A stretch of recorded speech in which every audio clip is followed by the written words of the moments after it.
who in your family has had dementia and or Alzheimer's?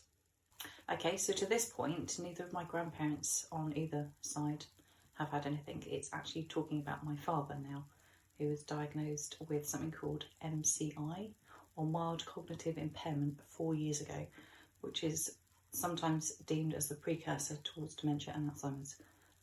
In those last couple of years, he's actually started to deteriorate, and given lockdown, has not actually had a formal diagnosis, but he is heading towards the direction of having more dementia symptoms. When you first, obviously saw it, and like you said, you have a nursing background, how did it sort of make you feel? Did you, already know it was coming, so you kind of took it a lot more like a more flow type, or was it just sort of... I'd like to think I'm quite a pragmatic kind of person, and I'm aware that things, as people get older, aren't going to be as clear as they always will be. And people age differently.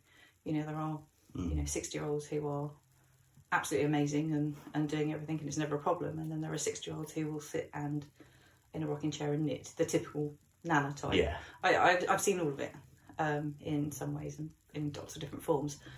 How it made me feel was the fact that I knew that something was starting to show, and we just needed to keep an eye on it.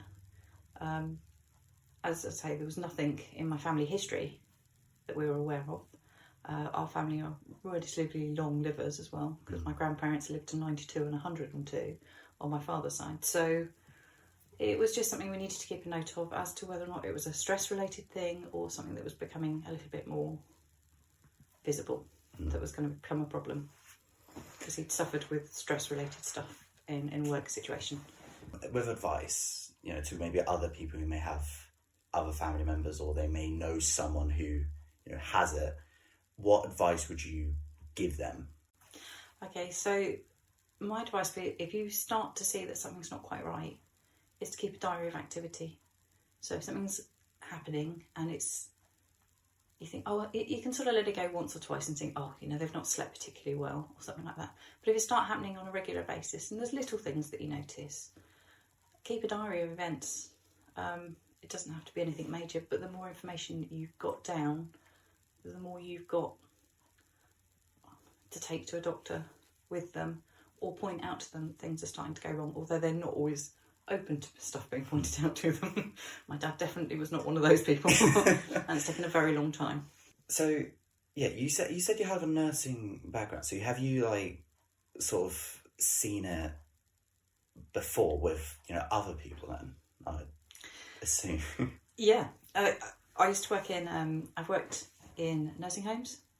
I've worked in elderly mentally infirmed units, is what they used to call them, and I always think it's a horrible situation. But there you're looking at dementia cases who are not safe to be at home. So to give you an idea, the unit I worked in had people 50 plus in it. 50, yeah. So there was several patients that were in their 50s that were showing. So these are patients that have got to the point where they're not safe to be at home with their relatives, because they either turn violent, or they've just got to a point where their relatives can't cope with them, because things like the incontinence side of things, they've lost the ability in some cases to actually swallow correctly, and just generally their general demeanour is just something they can't stay at home with. So yes, I've worked in those facilities. I've also worked in elderly care, so wards on hospitals that are deemed as elderly patients and parents of other people and stuff like that. And there are so many varieties and so many things you can look for. It's an incredibly difficult disease to diagnose. With the nursing side, was there any point with different people that you also played, did they have a particular hobby, and someone had a particular hobby in that home which they did, and maybe they got a lot more calmer and stuff? Was there any situation like that, if you could remember? Yeah, I mean, so obviously with the broad range of dementia and Alzheimer's and stuff, different things trigger different people and calm people down. The homes that I worked in, we used to have regular once a month music nights, and there was a lovely old couple that used to come in with their organ and sing. Sing. Yeah, the lady was probably older than half the residents who used to come in and sing, and warble might be the better word. But it was songs that they remember from their childhood. So yes, they used to come along, And like have a sing fish like- and chip night that used to be delivered from the local chip shop, and sing along and have fun, and they visibly calmed a Calm lot of down. them. You Yeah, the actually ones, saw it. And yeah, the residents that used to walk round and round and round and round and round because they didn't know what to do with themselves, used to come in and sing along and be different people.